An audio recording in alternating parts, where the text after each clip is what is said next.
Hello, আমি পিঙ্কি। কেমন আছো সবাই? তো সন্ধ্যে রেডি হয়ে বেরিয়ে পড়েছি খেতে যাওয়ার উদ্দেশ্যে। বাড়ির সামনেই ফন্তসী পুজো শুরু হয়ে গেছে, আর সেই উপলক্ষেই বসেছি নিশি প্রহর। তো ওখানেই যাব এখন। আর এই হচ্ছে আমাদের মা সন্তোষী। এই পুজোটাকে ঘিরে আমাদের পাড়ার প্রতিটা মানুষের যে আনন্দ আর আশাগুলো থাকে, সেটা শুধুমাত্র আমরা মা সন্তোষী এলেই বুঝতে পারি। যাই হোক, যেন এভাবেই মা সন্তোষী প্রতি বছর মানুষগুলোর মনে আনন্দ আর আশাগুলো পূরণ করে যায়। তারপর দেখলাম রাস্তা দিয়ে একটা প্যারাডি যাচ্ছিল, আর দেখো কি সুন্দরভাবে মাথার ওপর কলসিগুলোকে একটার পর একটা চাপিয়ে ব্যালেন্স করে নেচে নেচে যাচ্ছিল।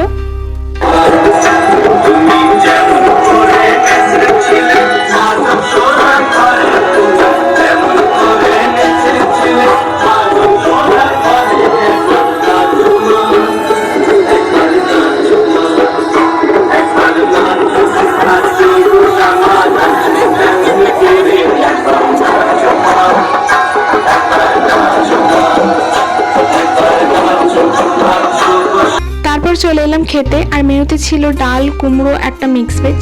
তো এই ছিল আজকে একটা ছোট্ট ভিডিও। ভালো লাগলে অবশ্যই লাইক শেয়ার করে দিও। টাটা।